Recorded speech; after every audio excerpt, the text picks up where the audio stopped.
Good morning, and welcome to our meditation time. My name is Shelley Frederick, and I'm one of your prayer chaplains. Happy to welcome you on this summer morning. So, just take a moment to focus inside. Let any physical tension melt away. And as your body settles, I invite you to close your eyes. Take some deep breaths. And let any sounds you hear take you deeper.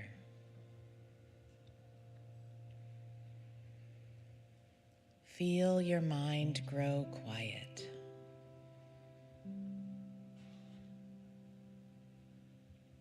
And as you settle, tap into the all good of God, becoming still. In this stillness, you can experience peace, joy, and a love so deep it stays with you throughout the day. Become still and know you do not have to search for God is at the center of your being. Now imagine a waterfall of light pouring through the top of your head, filling your whole body, streaming through you, filling every cell with healing, white light and energy. Now you can imagine or physically open your hands and feel that radiant light flowing through you out into the world. Then imagine this light swirls back up and in through the crown of your head again and out through your hands, holding your hands wide open to receive and wide open to give. Let it be easy. You are a container for God's giving and receiving.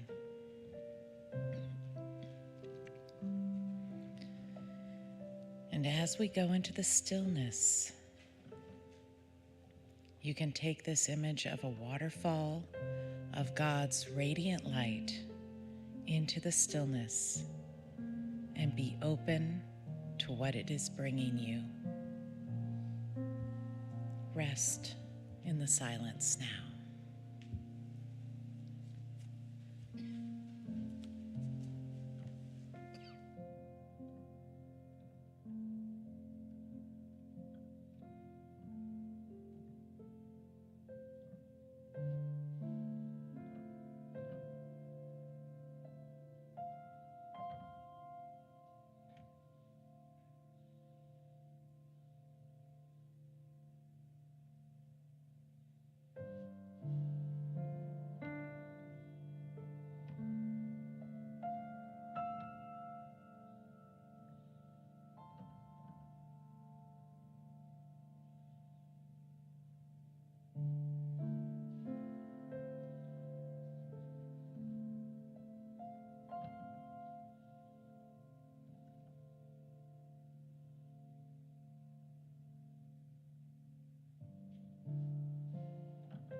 Gently come back to the room now.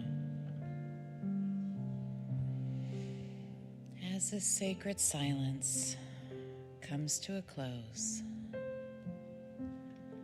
you may take some deeper breaths. Perhaps wiggle your toes. Let's stay in your heart center, open to the flow of spirit in your life. And so as we come back to the room now, we welcome our church family into this celebration service. We know that divine grace and love greets and enfolds everyone here today. We bless and are grateful for everyone serving today. And we know that God's light heals and transforms. And so it is. Have a blessed day.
Get ready, my soul.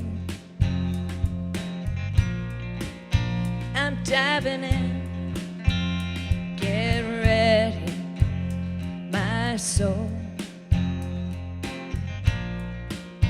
I'm diving in to the deepest kind of love, to the sweetest kind of life. Get ready, my soul. Everything I've ever done, everything I've ever seen, everything I've lost or won, everything I've ever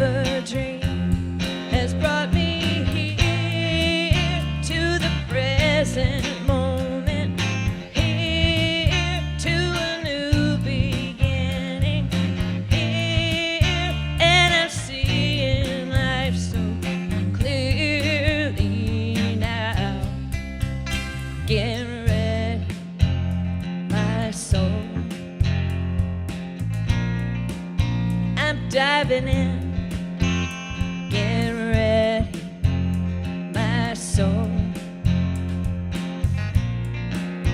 I'm diving in to the deepest kind of love, to the sweetest kind of life. Get ready, my soul. Well, good morning. If you'd like to close your eyes and get ready for prayer, please do. Knowing there is one source, I know this source offers an endless supply and continuous flow of all the good. This source of good is at the very core of all there is. Love, creativity, abundance, and joy. In knowing my connection to the divine spirit, this oneness, I step forward in manifesting and celebrating a vibrant life. I am fully open to accept, embrace, and claim the good in the universe that is already there for me. It is a grateful heart that offers an opening for greater love to pour in. Gratitude powers my giving and receiving, and it is the heart that moves the law of circulation into action. Just as spirit gives itself freely and lovingly, I mirror the divine as I share my love in the world. I give and share love freely, and I gratefully receive the good of the universe. I am so grateful for all that I am, all that I have, and for the consciousness of knowing that there is the truth of my being. I'd like to leave you with a quote from Ernest Holmes. I am conscious that good is expressing through my thought. My mind is open to the influx of truth. I am guided. I am informed. I am led into the pathways of peace and goodness. And so it is.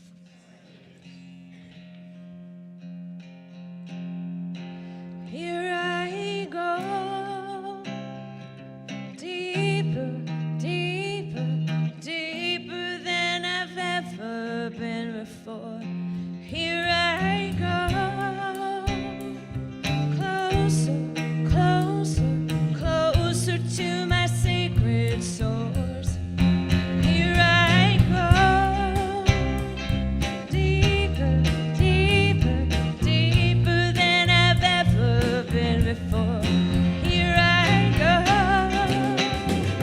closer, closer, closer to my sacred source. Get ready, my soul. I'm diving in. Get ready, my soul. I'm diving in to the deepest kind of love, to the sweetest kind of life. Get ready, my soul.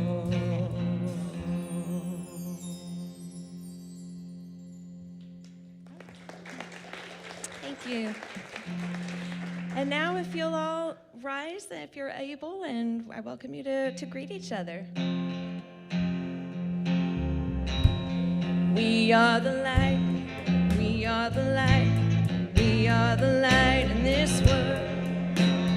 We are the light, we are the light, we are the light in this world. Let it shine, let it shine, let it shine so bright. Let it shine, let it shine, let it shine so bright. We are the light, we are the light, we are the light in this world. We are the light, we are the light, We are the light in this world.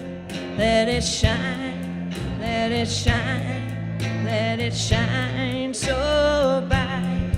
Let it shine, let it shine, let it shine so bright. We are the light, we are the light, we are the light in this world. We are the light, we are the light, we are the light in this world. Let it shine, let it shine, let it shine so bright. Let it shine, let it shine, let it shine so bright.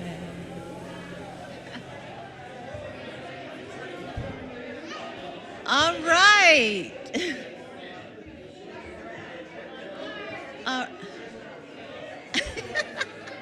All right, all right. Welcome, everyone. Oh, we're having too much fun. Woo! All right. I'm glad everybody got to visit. Welcome, everyone. What a great place to be on this beautiful, sunny Sunday morning. We're right where we belong, amongst like-minded friends. With so much full of joy. My name is Frances Johnson, and I am your welcome host. And hi, Danny. So glad to be here with you. And I want to say a big hello to our virtual online audience. Our family is in there, and we want to say hello. We can't see you, but we feel your presence. It's wonderful to have you here. I love that our community is inclusive of everyone, of all races, gender orientations. Unity will not try to convert you if you have a religious background or you have no religious affiliation at all. You are welcome. We recognize you as an individualized expression of divine spirit. Last week, I am always touched by the first person I talk to when I arrive. Last week, it was Glenn.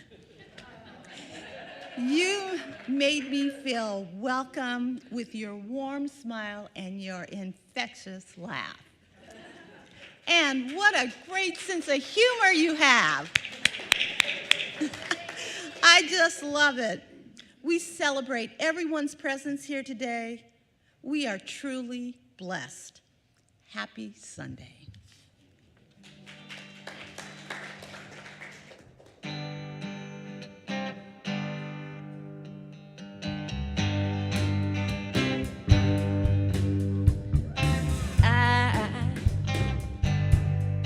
I just heard those angels sing, many voices all arranged in one big harmony. So now, everywhere I look, I smile. It's like I'm hearing for the first time, singing to me. Now I'm rolling in her arms, she's singing to me. Every blade of grass from every tree, the world it came alive with the color of spring. It's got me singing along. Everything is a song. Everything. I look forever out into the sky. I hear the hue of blue so loud, a seashell for my ears. Oh, the joy, the joy, the joy, the joy with no opposite. It's serenading me a sonnet that I can finally hear. Now I'm rolling in her arms, she's singing to me. every blade of grass from every tree. World, it came alive with the color of spring. It's got me singing along. Everything is a song. No, I ain't about to hear a thing to take me away from this day. I've been waiting for this moment all of my life, all of my life. So listen to the falling rain, the sweetest sound of sugar cane, a symphony for me. Oh, I pray, I pray, I pray. You can hear it too, in the silence that's surrounding you. I'll meet you there. Now I'm rolling in her arms, she's singing to me.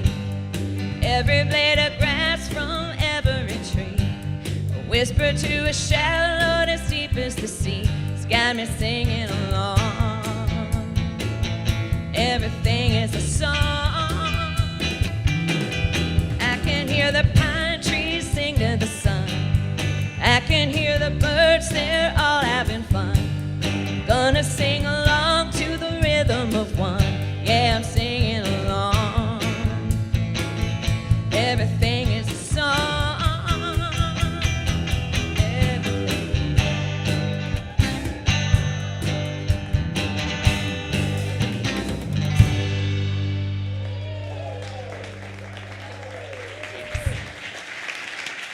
Awesome. Thank you, Amanda. I'd like to introduce Jennifer Lovejoy. Jennifer Lovejoy has a PhD in biopsychology from Emory University. Her professional career has spanned both academia and the private sector, with a focus on behavioral science and health, with a long-standing interest in the intersection between science and spirit. Dr. Lovejoy was ordained in a non-denominational healing ministry in 1999 and has been attending Unity in Lynnwood since 2003. At UIL, she's been involved in the music ministry, adult education, and small group ministry. And she is currently serving as the chair of UIL's Board of Trustees.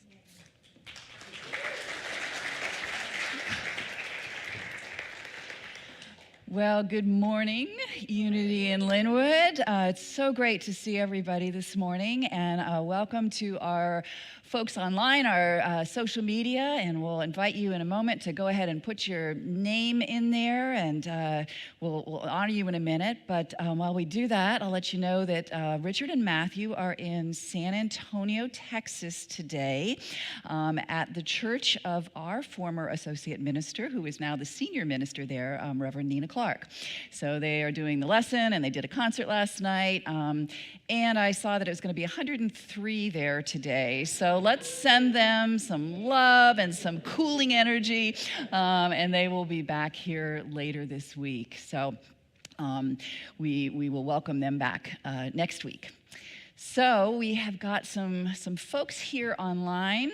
We can see Dale and Dana, Elizabeth, Tom, Karen, Bruce, Dallery, and everyone else. Just welcome so much. Our online viewers are so valuable, and I have been there myself. It's so nice to know that sometimes when you just can't get yourself here in person for whatever reason, that you can join online, and so we really value that. So for everyone to just welcome them, if you look over here at this camera where the beautiful Walayn is, and we will just say hello, social media audience.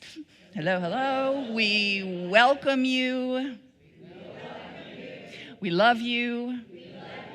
And we see the truth of you. Welcome, welcome. All right, so we have a lot of things going on here. Has anybody else noticed that?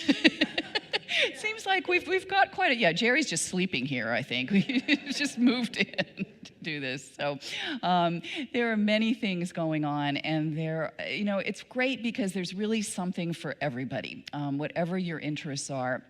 So I do want to highlight just a couple things, and then Francis will have a lot more announcements at the end. But as you know, or hopefully you know by now, we have been engaged in a process for the last several weeks on revealing our why, discovering our vision for Unity in Lynnwood. And we're going to have the second all-community visioning session this coming Tuesday, and it's going to be a Zoom session. So we really want anyone to participate. You do not have to be a member. You don't have to be physically here. We want to know what everybody feels about this really important question of the vision and what Unity in Lynnwood is evolving to be. So if you came to the first in-person session, we invite you to come back again for this. If you were not able to attend the first session, either because you were out of town or because you don't live in the state, we really invite you to come on this Tuesday to join the Zoom session. And as always, you can find out how to join and get the Zoom link online at our calendar page. The other thing I want to highlight is coming up in a couple weeks, and that is a multi-week session on the medicine wheel. So, as some of you may be aware, we have recently started a new focus here at Unity in Lynnwood on Indigenous heritage and honoring the teachings and the wisdom of the people from this land before us and what they can bring to us today and how much those teachings really align with Unity teachings. So this is going to be an ongoing thing. Every quarter or so, we're going to have something new that you'll be able to sign up for, and I'm really excited about this one. This is going to be taught by a woman named Starfeather, who some of you may know. She has been teaching Indigenous ceremonies and healing here in this area for a long time, and so she's going to be doing sort of some introductory things to what is a medicine wheel, how do you do that, and this is going to culminate with us actually creating a medicine wheel on our land here at Unity in Lynnwood that people can have sacred time with. So it's just going to be a really wonderful experience. So that session, that series starts on Monday, September 4th, and continues every Monday for the next several weeks. So hopefully you'll be able to attend that. I think it's going to be a really amazing teaching. And then prayer. Prayer, of course, is foundational to everything we do here at Unity in Lynnwood. And we are so blessed by our amazing prayer chaplains and all of the fantastic work that they do. And so if you would like to talk to a prayer chaplain at the end of service, they will be up here in the front. You can come find a prayer chaplain and share whatever's on your heart, be that a particular prayer need or a celebration. They are always happy to hold you in the light. And if you are online, you can email prayer@unityinlynnwood.org. There on your screen, and you will get a call from a prayer chaplain later on this afternoon. And for our in-person folks, just so they know who to look for at the end, if I could have our prayer chaplains who are in service today stand up and wave. Wonderful. Shelley and Ann, thank you so much. All right. So we always start with our mission statement, and I think because we're doing this visioning, this has really taken on some special meaning for me, because our mission statement is our what. It's what we do, and now we're creating our why. Why do we do this? So, as we're thinking about our mission statement, short and succinct, practical spirituality, welcoming community. That's what we do, and we do it in so many different ways. And so hopefully everyone here has experienced that degree of welcome and practical spirituality. And every week we also like to support it with additional statements that were created by the Board of Trustees back in 2014 that sort of expand on that very brief vision statement. And the one for this week, number 4, we believe each person is an individualized expression of divinity itself, and we accept each person as such. without condition, question, or exception. As a matter of principle, we love boldly. Let's say that last line with me. As a matter of principle, we love boldly. I love that. And then we also will do our invocation to set the pattern for today, to describe what it is that we're actually doing here. So you can feel free to read along with this, to close your eyes, take it in silently, or to interact with it however you choose. So it reads, though imaged and named variously, there is a singular and eternal ground of being from which all life emanates and into which all life retreats. We choose to call this ground of being God. By extension, we come to understand that we are spiritual in nature, human in expression, and limitless in potential. We gather today to remember such truths, to celebrate our unity, and to honor all life. So as Frances said in her introduction, and thank you for that, Frances. And by the way, thank you to our band today. Woo, Amanda, Chris, Brad. We are so blessed. We are so blessed that even when our bosses are traveling, we get to do this wonderful stuff. So Frances mentioned that my passion has always been the intersection of science and spirituality. I see science and spirituality not as being conflicting in any way, but as actually being unified. Two sides of the same coin that are stronger when used together. And so, in Unity and New Thought, we talk about the power of mind a lot. And so I thought, well, to talk about the power of mind and to understand the power of mind, we actually have to have some insight into how our minds work, which is less obvious than it sounds, because our minds can be a little bit tricky, right? So I thought what I'd do today is talk a little bit about the work that I actually do in my day job, which is designing behavioral programs, and more recently designing programs in digital health behavior change. And when you get down to the digital health part of it, what that means is you have to be very deliberate about which techniques you're going to use, how you're going to apply them, and sort of parse all that out. So as we think about how to help people change their behavior and do it in a successful way. So there's lots and lots of research on this. But what I wanted to talk about today is something that the psychologists call mindset. And there's a lot of research about mindset. And the way that gets defined in the psychological literature is a set of assumptions or ideas that are held by an individual or by groups of people that result from deep beliefs, attitudes, and values. And the fact that our mindset comes from these deep beliefs and values means it's often unconscious.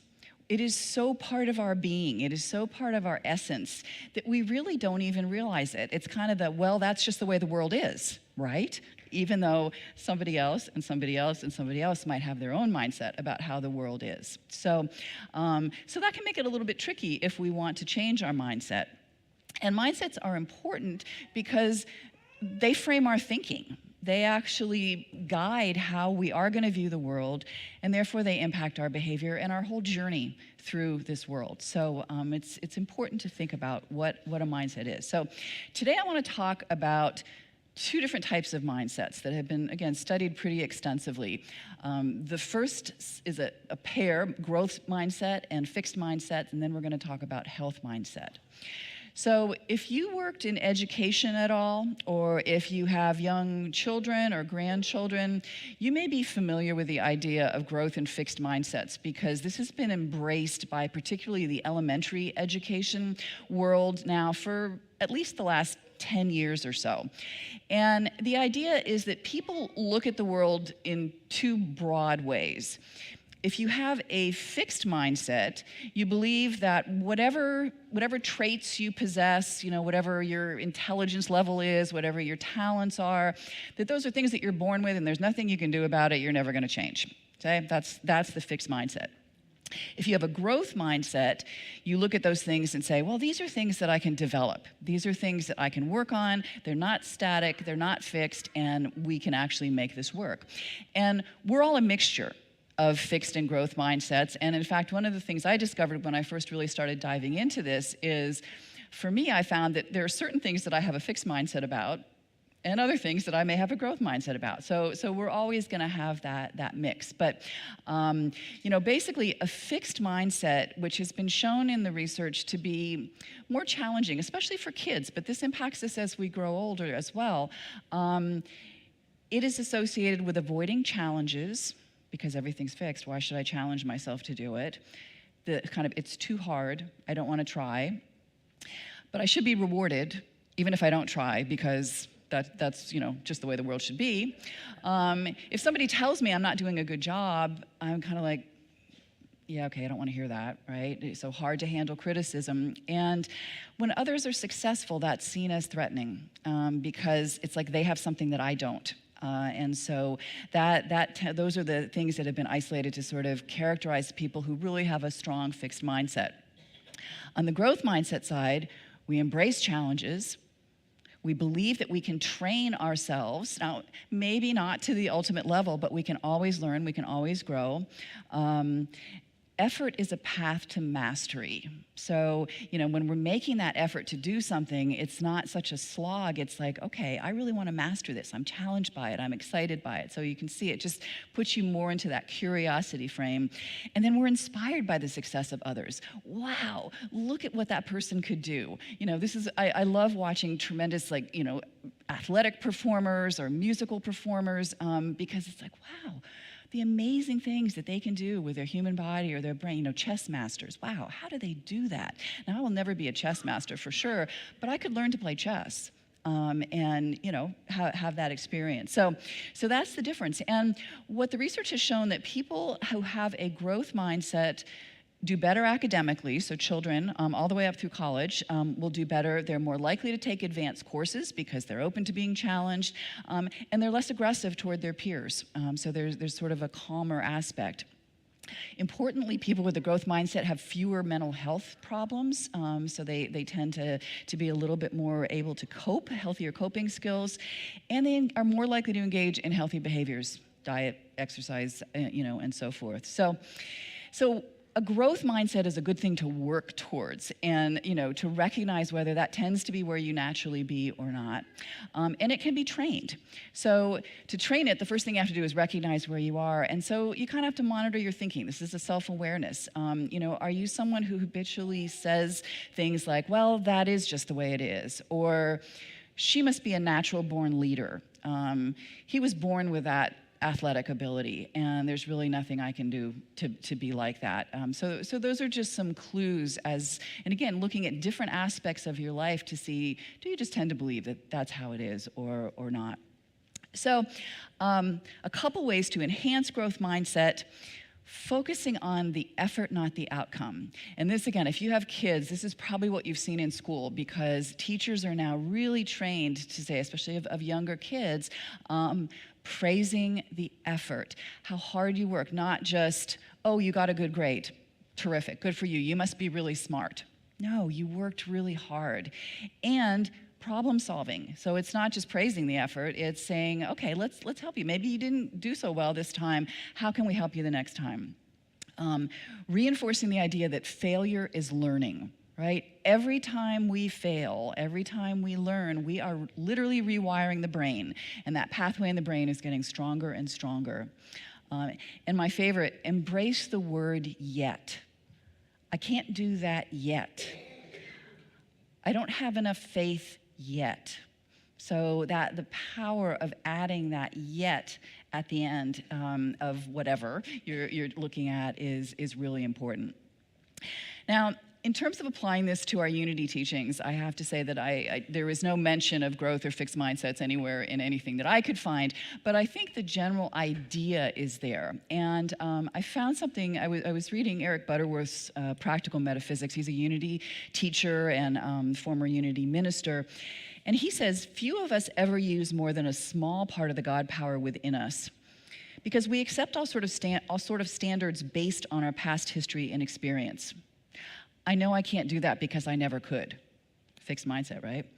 That's like saying to Thomas Edison after he failed 10 times, well, Edison would go on for 300 times, every time knowing that failure simply evidenced the fact that he was closer to the potential of doing it perfectly.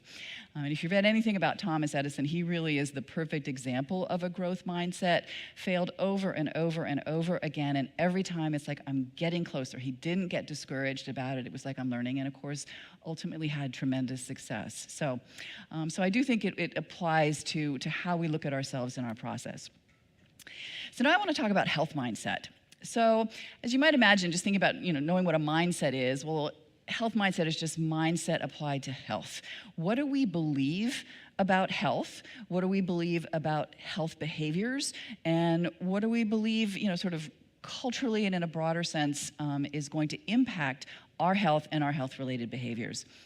And there is some truly fascinating research on this. So, I titled my talk Mindset Over Matter because you absolutely can show scientifically that that is what happens. So I'm going to talk about a couple different aspects of health. So the first is stress, right?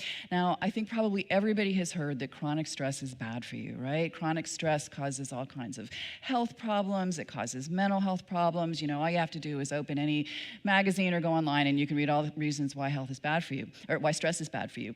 And there's also research that shows that even very stressful experiences can actually be beneficial.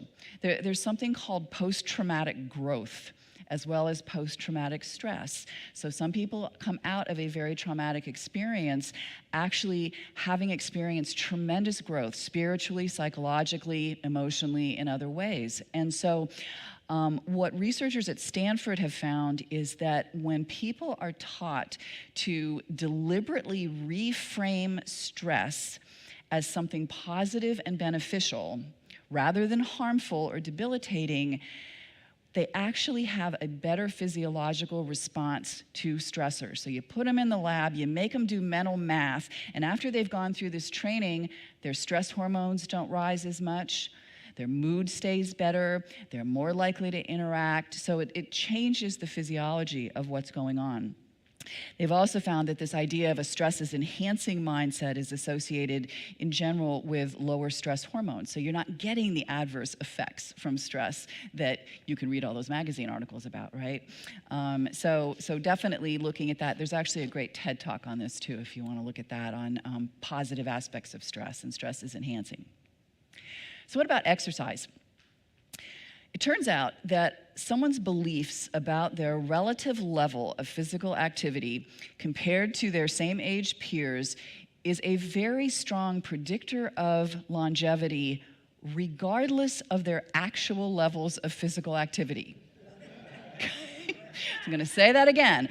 What you believe about your physical activity is a stronger predictor of mortality than your actual physical activity. And one of my favorite experiments, I'll get to my most favorite one next, but this is probably my second most favorite. Hotel housekeepers were, the researchers took two different hotels, and one was a control and one was their intervention. And in the intervention hotel, they went in, they talked to these housekeepers who were, doing all this hard work, which is what housekeepers do, right? They're walking, they're vacuuming, they're cleaning, they're scrubbing, they're doing all this stuff. They're basically expending a lot of activity, a lot of energy, burning a lot of calories, getting a lot of steps. And all they did in the intervention was they essentially told the housekeepers that. They're like, you guys are actually meeting the public health guidelines, meeting and exceeding the public health guidelines for exercise just by doing your job. This is terrific. You're getting all these benefits of exercise. And then they let them go about their business for a month.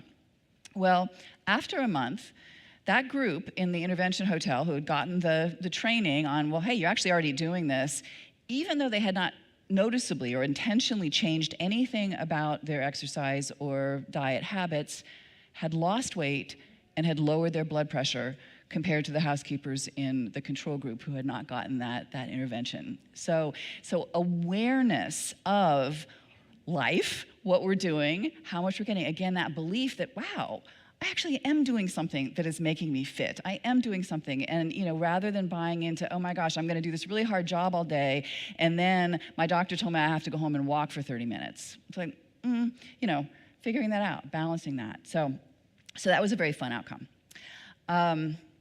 So diet, there's an experiment. This was literally in a scientific journal. The title of this paper was Mind Over Milkshake. Kid you not. So this is how our mindset actually influences our response to food. Anyone interested in learning more? Okay, so what the researchers did was they mixed up a big batch of French vanilla milkshake, okay? And they took that milkshake and they divided it into 2 different batches and put it into bottles or cups. And one they labeled as Sensi Shake, a healthy shake for you, low calorie, low sugar, only 140 calories, here you go. The other one, again, identical thing, taken out of the same big bucket of milkshakes, they labeled as Decadent Indulgence, a delicious, creamy treat. It's gonna satisfy you, 620 calories, okay? So different labels, identical shakes. Both shakes were actually 300 calories. And so they had people come in, not knowing any of this background, of course, because that's the kind of tricky thing that psychologists do, is they manipulate you and they don't tell you till later. So come in, have a shake, and then they were measuring your hunger hormones, they were measuring how much you ate afterwards, and what they found is that the people who had the one that was labeled as the Decadent Indulgence, their hunger hormones dropped, they were full, they really weren't that interested in eating lunch because, man, I just had a 620 calorie milkshake. I am full, I am stuffed. Whereas the people who had the identical shake, labeled as a Sensi Shake, healthy for you, their appetite hormones actually didn't drop. Their physiology was impacted by what they believed. They believed they were having something that was low calorie, low sugar, and so they didn't change, and they were hungry, and they ate more.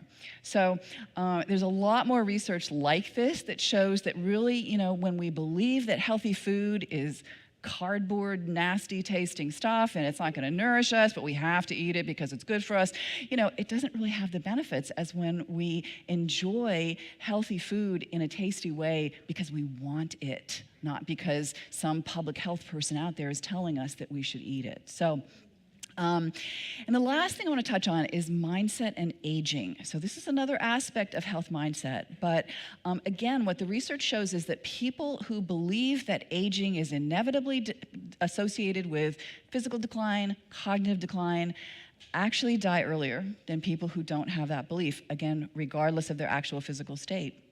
And when they ask people, relative to your actual chronological age, how old do you feel you are? The people who said that they feel older than their chronological age had more systemic inflammation, which is not a good thing. They had less healthy behaviors, and they died earlier, irrespective of all other factors related to their health. So, it's worth thinking, what are your beliefs about aging?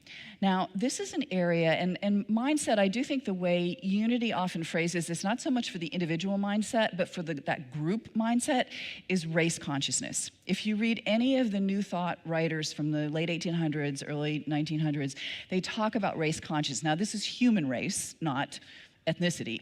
But the idea that we tend to have collective beliefs as human beings about the way things are, including the belief, a very powerful race consciousness belief in aging, that says this is what's going to happen as we get old.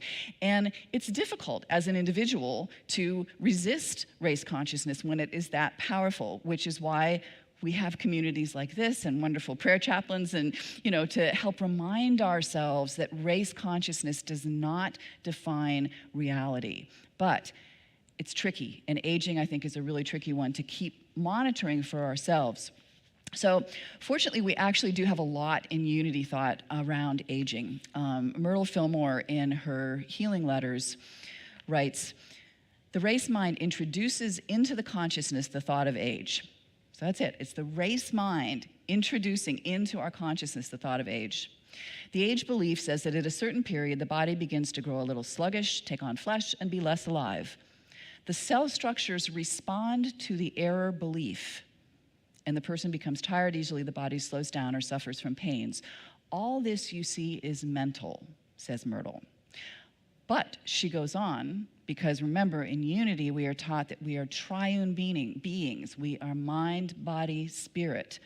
So she continues, but then there is the physical cause of age. It's a common error among us that we do not exercise, rest, work, eat, and drink as we should. If you were in a happy state of mind, doing a reasonable amount of work that you love, and eating the foods you should eat, your limbs and feet would not trouble you as you get older. So, it is a mental thing. It is a race conscious, and we've got a bit of responsibility ourselves to take care of the physical body and listen to the physical body's needs, which do change as we age.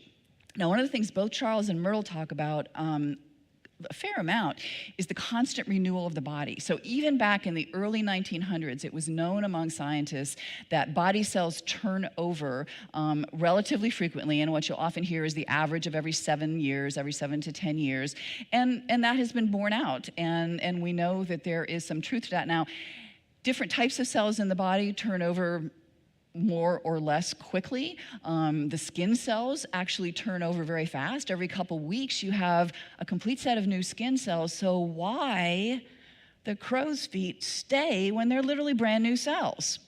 We have to wonder.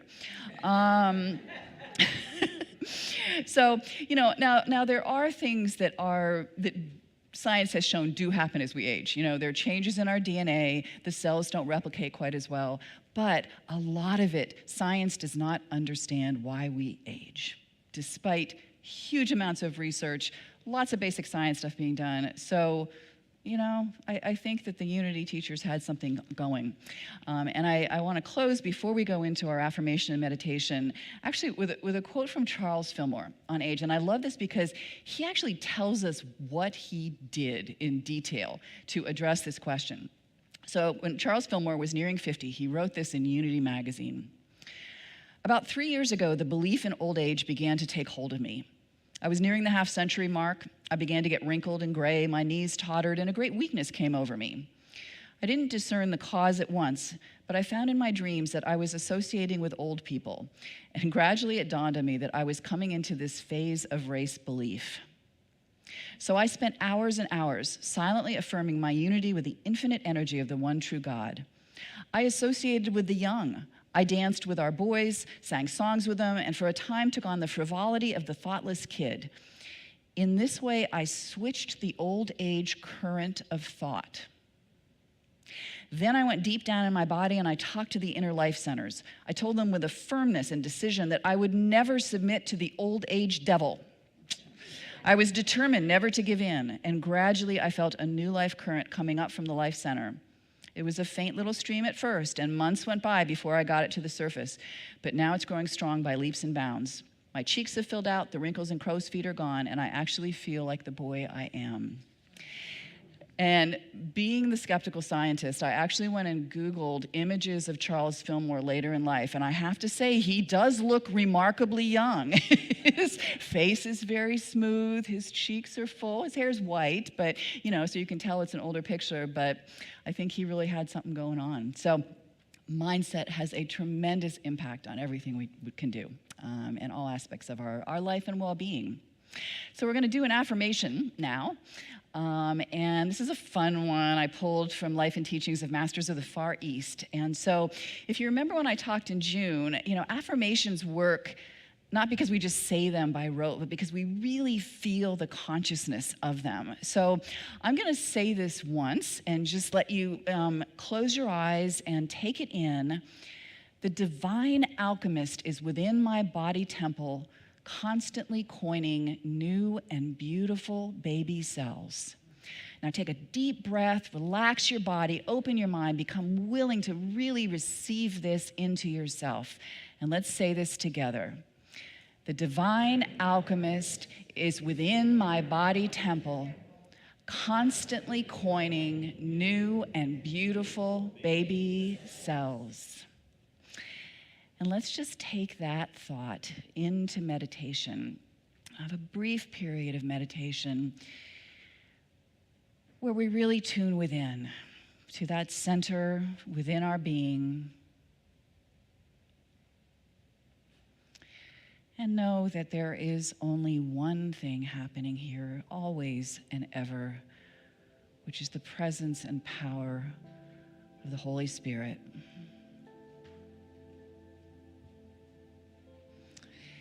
And we just allow ourselves to relax into that knowledge, into that belief and support that it's all God, and God is here in its isness.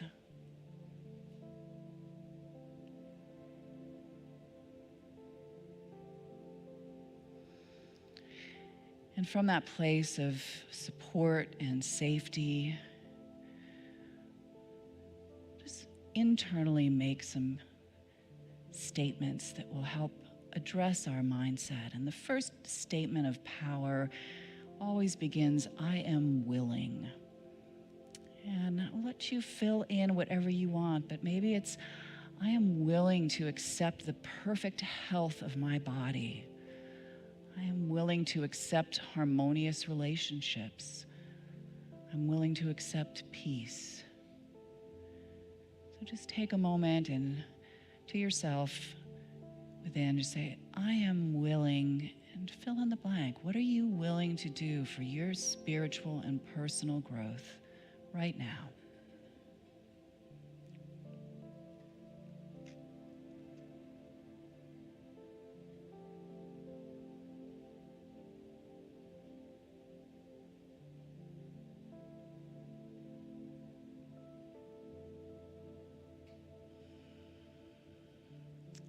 I am willing. I am willing. And the second statement of power is, I am worthy. I am worthy of abundant blessings. I am worthy of health.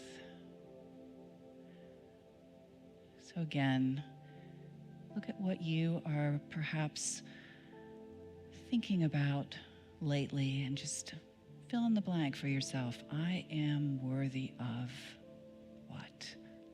All good, all divine.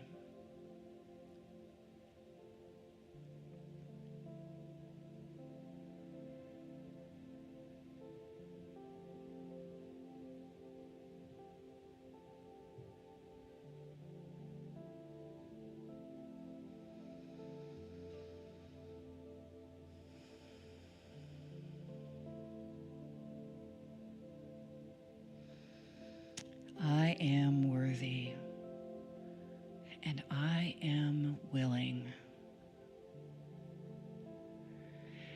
And from that consciousness, gratitude fills my being, knowing that all of my needs are met before I can even ask. That we truly live in a supportive, abundant universe that is here to claim our joy, our peace, our love. And so we claim that now, and we give thanks. And so it is.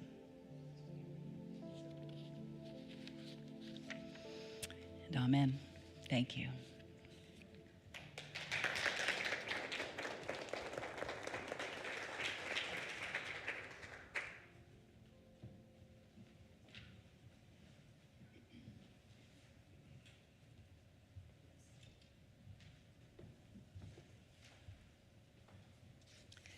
Thank you, Dr. Jennifer Lovejoy. That was beautiful.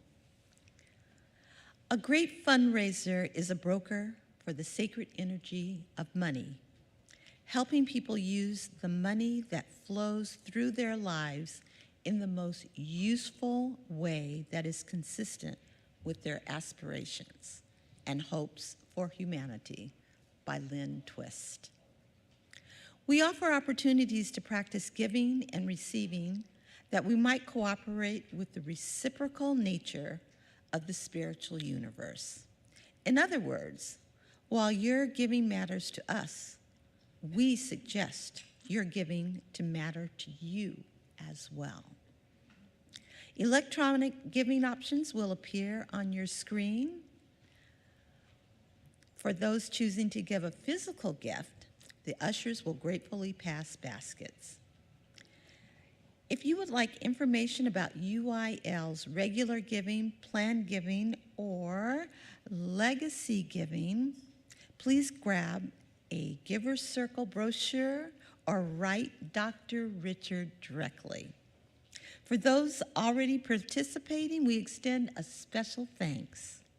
Please join me in our affirmation as it appears on the screen. I give freely and fearlessly, fulfilling the law of giving and receiving.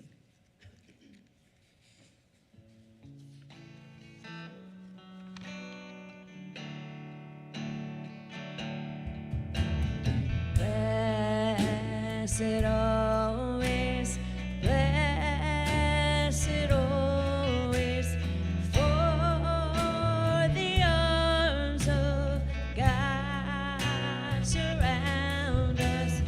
Let our joy be so triumphant that we rest in God and say amen.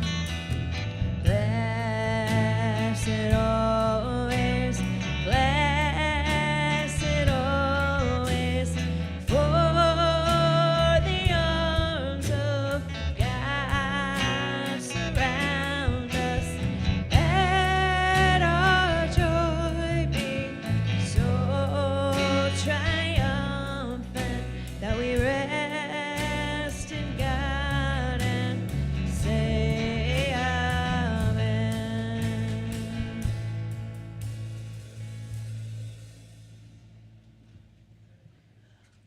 We'd like to extend a warm welcome to anyone who is visiting here for the first time. Do we have anybody? If you'd like to raise your hand. Well, yes.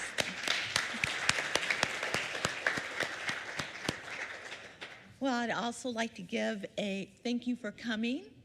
And I'd also like to give a shout out to my daughter and our daughter and granddaughters. I was schooled on that, say our. I wanted to just be mine, but I had to share. So I'd like to say thank you for being here and thank you for coming. You are invited to come to the Welcome and Information Center in the back, and I will give you information. We have some brochures and community outreach, so if you'd like to come and pick that up, that would be great. I'd also like to give you this undated version of the Daily Word. It's filled with positive, uplifting messages and affirmations. Please visit Marion and the Soul Things Books and Gift Store after service, and she'll give you a copy. You can also come and visit me at the Welcome and Information Center, and I'll give you a copy as well. And if you'd like to visit Marion after the service, I wanted to say that these are free.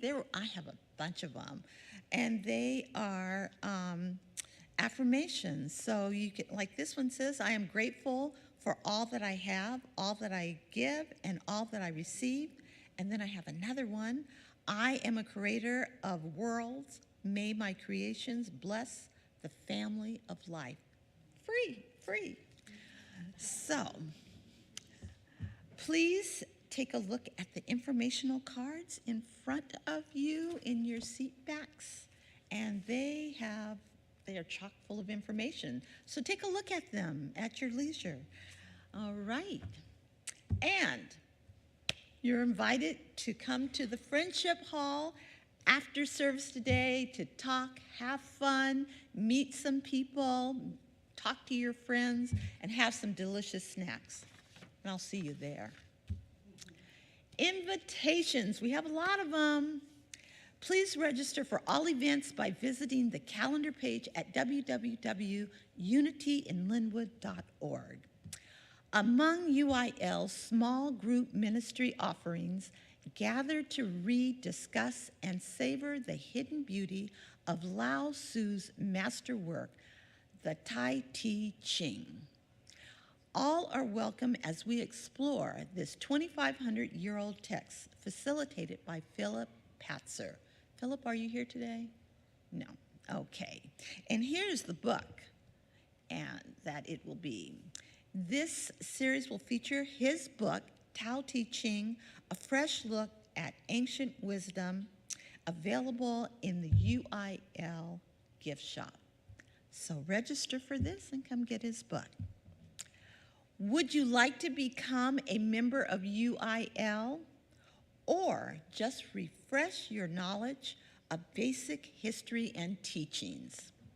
All are encouraged to attend the Basics of Unity membership class, Sundays, August 27th through September 10th at 12:30, available on-site and online.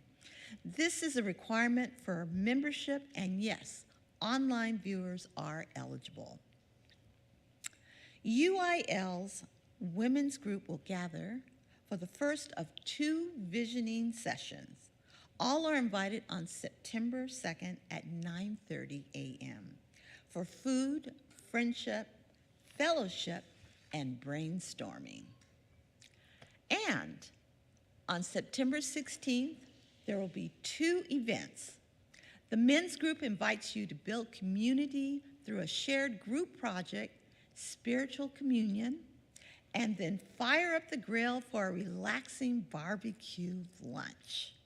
All are welcome. Oh, and bring your lawn chair, work gloves, and an open heart. Forgot that. You gotta have that. And then finally,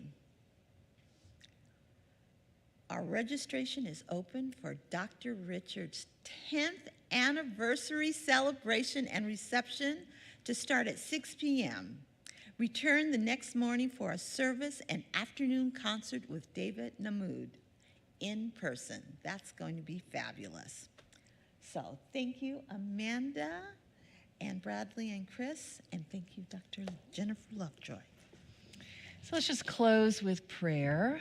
And, settle back in your chair just for a moment, take a deep breath, close the outer eyes just to know the deeper truth behind appearances. And we acknowledge the power of our minds to guide us, to tap into those greater voices, higher voices that really lead us on our path. And so our mind becomes the servant to the soul, to the spirit, to that Christ self within that brings us peace, brings us what we need in our lives to move forward in abundance and glory. And we give thanks.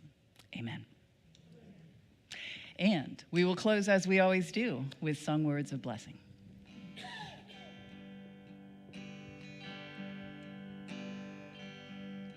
May the long time sun shine upon you. All love surround you, and the pure light within you